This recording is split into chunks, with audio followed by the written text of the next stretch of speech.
Assalamualaikum, Ustaz. Waalaikumsalam warahmatullahi. Ya, persoalan tentang nasab saat ini masih terus bergulir dan panas, Ustaz. Malah semakin panas di akhir-akhir ini. Seperti bermain bola pingpong. Sekarang saling lempar, saling menjawab. Nah, sebenarnya kalau menurut Anda, siapa yang salah? Ya, bismillahirrahmanirrahim. Meskipun sudah mulai bosan sebetulnya membahas tema ini, tapi bagaimanapun juga kita harus menunjukkan sikap. Jadi begini, Mas, berulang kali sudah saya katakan, kalau ada orang punya kemarahan, punya kekesalan terhadap perilaku buruk, sikap buruk, perorangan atau lembaga, maka itu harus dimaklumi. Apalagi pihak yang melakukan kesalahan atau bersikap buruk, membuat pernyataan-pernyataan negatif yang menyesatkan, yang menyakitkan hati, tidak menunjukkan kerendahan hati untuk meminta maaf, maka meledak kemarahan itu. Saya dari satu sisi ini memaklumi. Mengapa? Karena terbukti ada sebuah lembaga yang sayangnya dianggap sebagai lembaga representatif sebuah komunitas, padahal itu hanya perkumpulan, bersikap negatif, berlagak seolah-olah dialah yang paling berhak untuk memvalidasi, mengesahkan, menolak, mengafirmasi, menegasi nasab seseorang. Itu bagi saya adalah sebuah tindakan yang negatif. Belum lagi mungkin cara mengkomunikasikan juga negatif. Belum lagi juga mungkin sikapnya juga mencerminkan arogansi. Ini pastilah layak untuk dikecam, layak untuk dipersoalkan, layak juga untuk dituntut meminta maaf. Ada lagi orang, oknum yang memposisikan dirinya sebagai agamawan, juga memproklamirkan dirinya sebagai seorang yang punya garis keturunan, tapi sikapnya arogan, membanggakan, bahkan mengklaim seolah dia tidak bisa salah.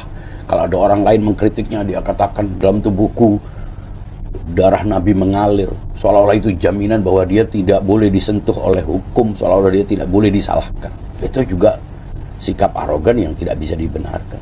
Apalagi seenaknya ngomong, menganggap nasab orang itu terputus. Apa hak dia? Apa buktinya? Ini bisa dimaklumi bila ada kemarahan, kekesalan. Nah, kekesalan ini bila tidak direspon dengan benar, ya bisa memuncak.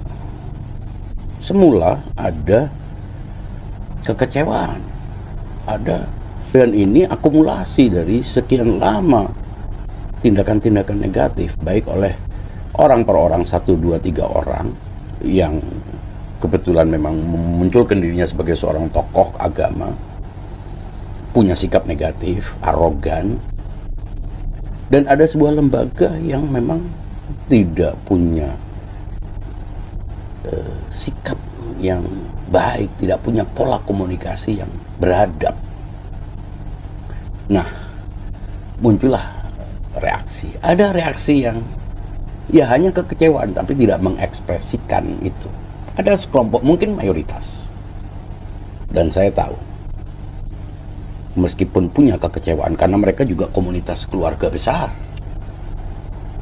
Dan ada tokoh-tokoh yang lebih mengorbankan dirinya, lebih tawadhu untuk tidak mengekspresikan kekecewaan, tapi mereka kecewa.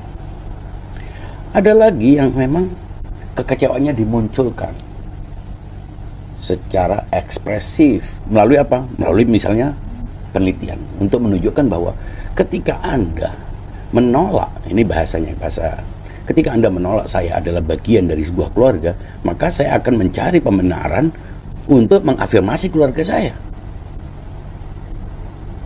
Dan itu akhirnya saya mendapatkan penelitian bahwa saya bukan bagian dari Anda, dan Anda dipastikan melalui penelitian ini juga tidak bersambung ke nasab itu. Sehingga klaim Anda yang menganggap diri sebagai pihak yang punya otoritas untuk mengesahkan itu justru batal dengan sendirinya itu. Jadi yang mendasari munculnya sebuah hipotesa yang dikemukakan ke publik dengan mengklaimnya sebagai sebuah penelitian ilmiah itu sebetulnya juga bagian dari ekspresi kekecewaan. Nah, kita juga dengar ada yang melatar belakangi itu tindakan-tindakan yang secara etis itu sudah tidak bisa dibenarkan. Kita bisa memaklumi itu.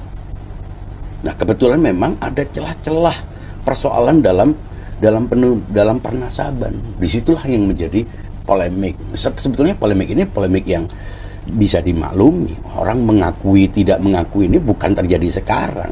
Orang mengafirmasi keturunan ini dan keturunan itu bukan hanya dalam pernasaban di kalangan keluarga atau cucu keturunan Nabi, tapi di keluarga-keluarga manapun juga ada itu. Biasa itu.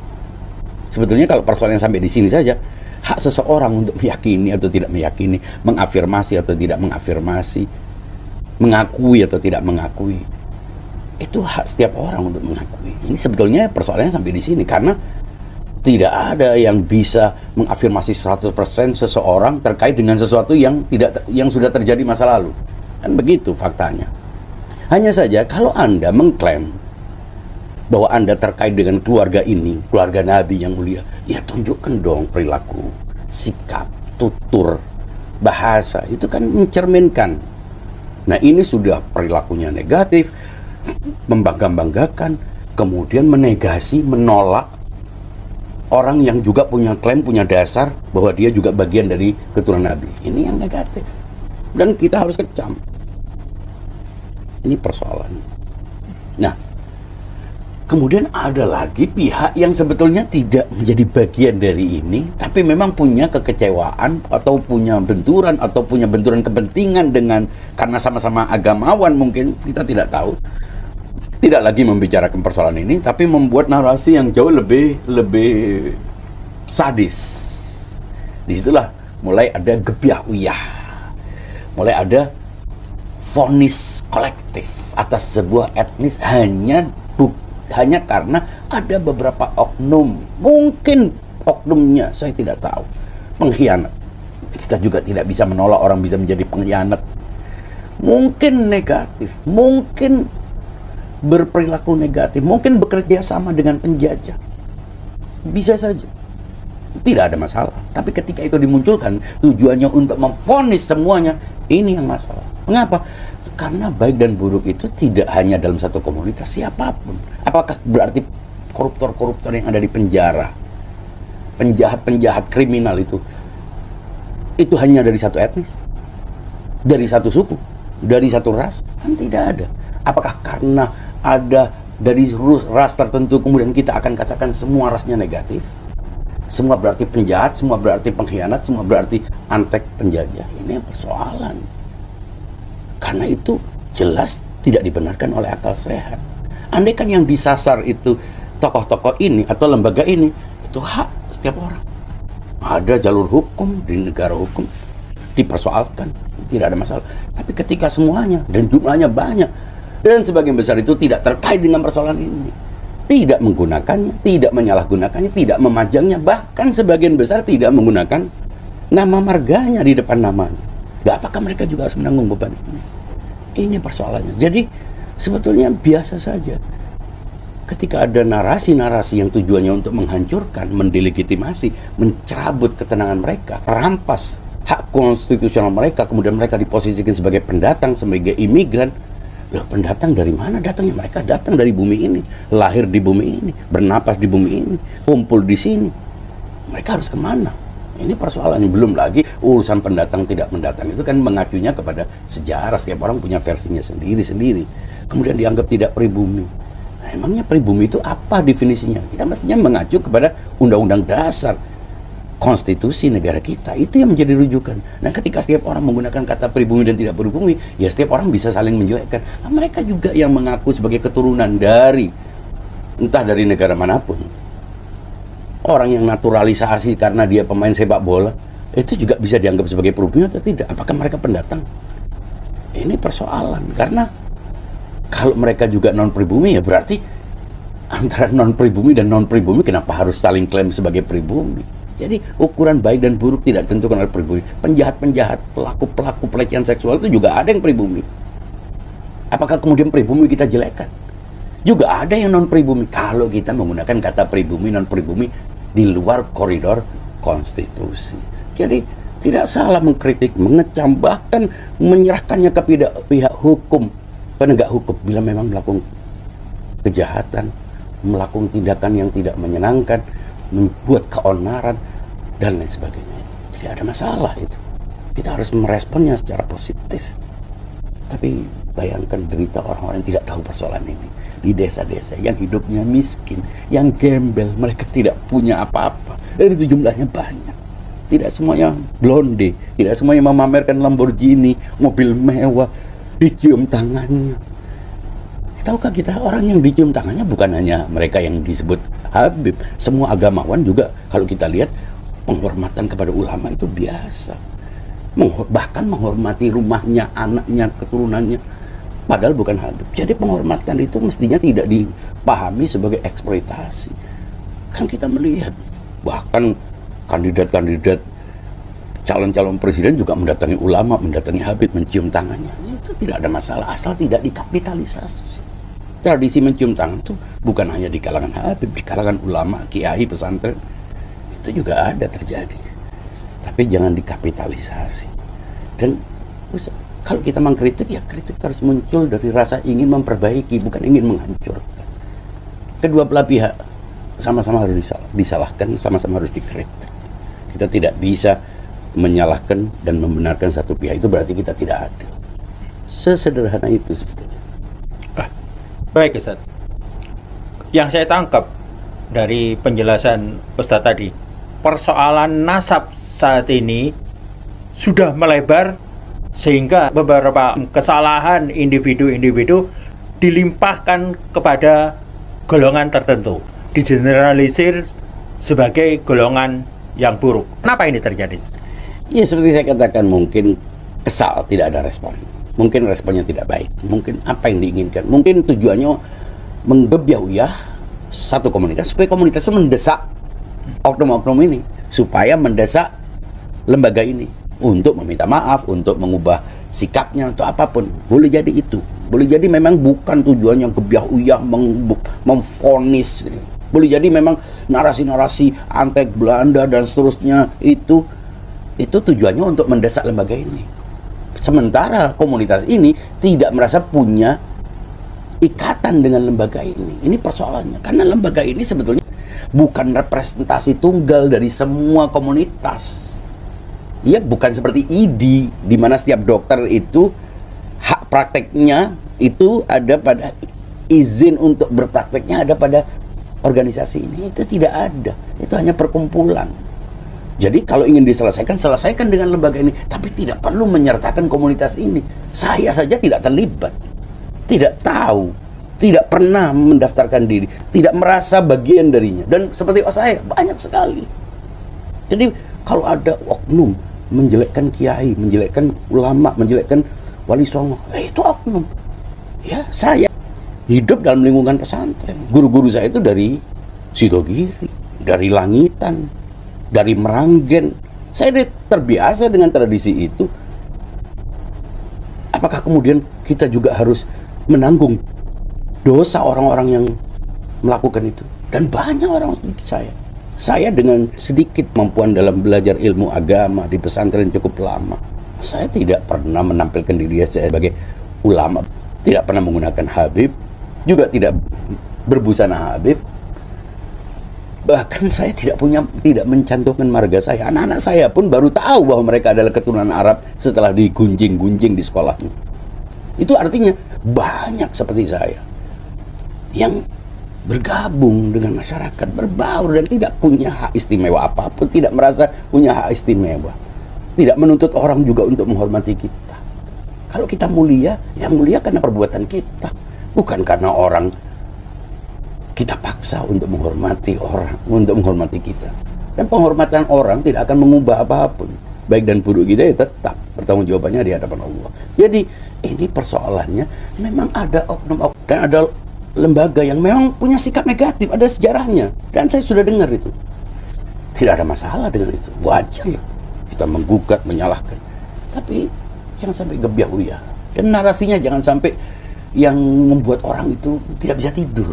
Banyak orang-orang yang bingung bagaimana bersikap ketika dianggap antek. Mungkin ada antek, saya tidak tahu.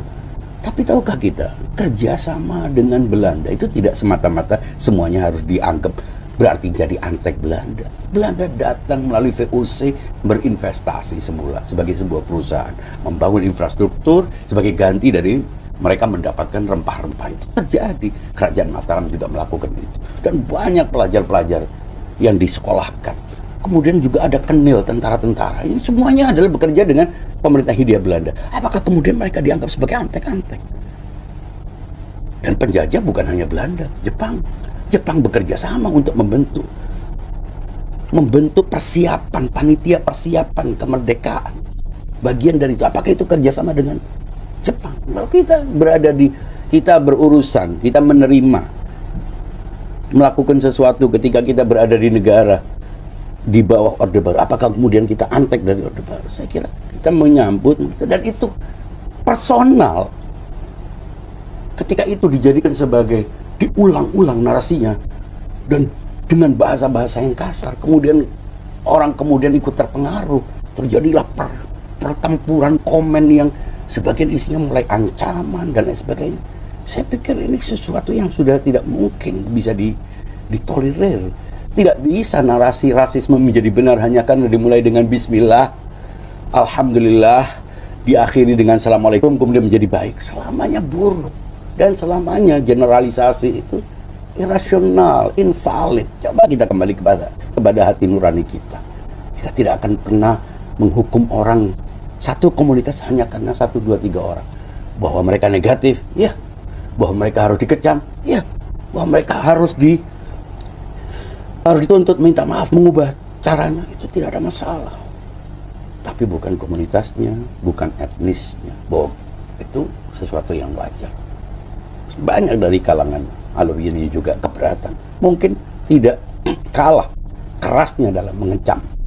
Hanya karena mungkin tidak banyak di sebarannya.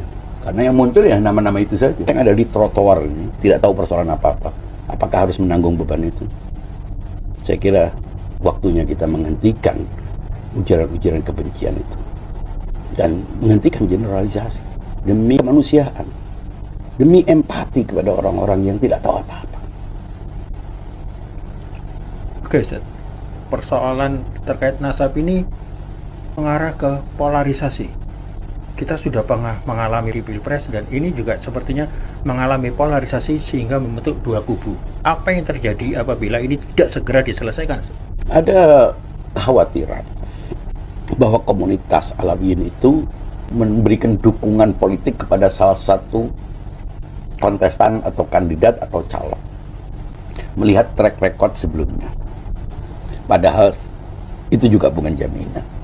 Karena faktanya dulu mereka tidak semuanya mendukung satu kontestan. Bahkan ada calon-calon legislatif dari kedua belah pihak.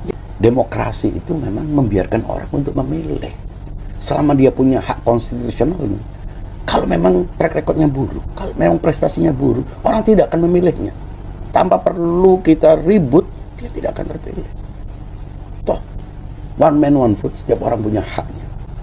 Nah, tapi kalau justru dilakukan segala macam cara tujuannya untuk membendung salah satu kontestan, jangan-jangan akhirnya masyarakat yang banyak berempati kepadanya dan kita tidak menginginkan dia, justru dia yang tampil.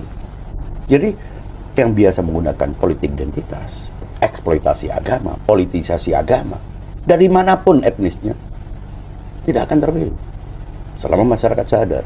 Dan tidak perlu rasisme dibangun, karena negara-negara maju justru ingin menunjukkan bahwa mereka tidak rasis. Amerika itu dianggap negara paling rasis, tapi dengan menunjukkan bahwa dia mampu memilih seorang presiden dari kalangan minoritas, seketika hilang itu tuduhan rasisme. Begitu juga Inggris, begitu juga negara-negara lain. Terus sekarang mereka berebut untuk menampilkan dirinya sebagai bangsa yang beradab. Padahal mereka dulu terkenal dengan rasisme. Nah, ironisnya, bila kita yang sudah beragama, sudah punya Pancasila, punya undang-undang dasar, tiba-tiba kita mulai terbiasa dengan narasi-narasi keburukan. Perkembangan di media sosial itu ada yang terus seperti pompa agar terus panas terus situasinya karena viewer mereka itu tinggi. Itu apakah sebenarnya mereka nggak ada hubungannya cuma persoalan ini, tapi ada kebutuhan individu atau keinginan untuk pansos? Gimana itu? Ya boleh jadi, kita tidak bisa menghukumi yang pasti. Ketika Anda tampil dengan cara yang tidak umum, orang pasti akan datang. Tidak perlu bicara tentang ini, bicara tentang apapun. Anda diketahui tidak punya keahlian, tapi Anda bicara dengan gaya tertentu yang tidak mainstream, orang akan melihat. Ada sebuah channel YouTube yang ada di depan kamera itu hanya orang diam 2,5 jam, tidak ngapa-ngapain, viewernya jutaan. Jadi itu bukan ukuran. Ya mungkin memang secara algoritma, keburukan-keburukan yang disuarakan, kehebohan-kehebohan yang dimunculkan, itu akan menarik engagement dan clickbait. Boleh jadi ada yang mengambil keuntungan dari situ, tapi harganya terlalu mahal bagi sebuah bangsa besar yang sedang membangun dan bersiap-siap untuk menjadi negara maju.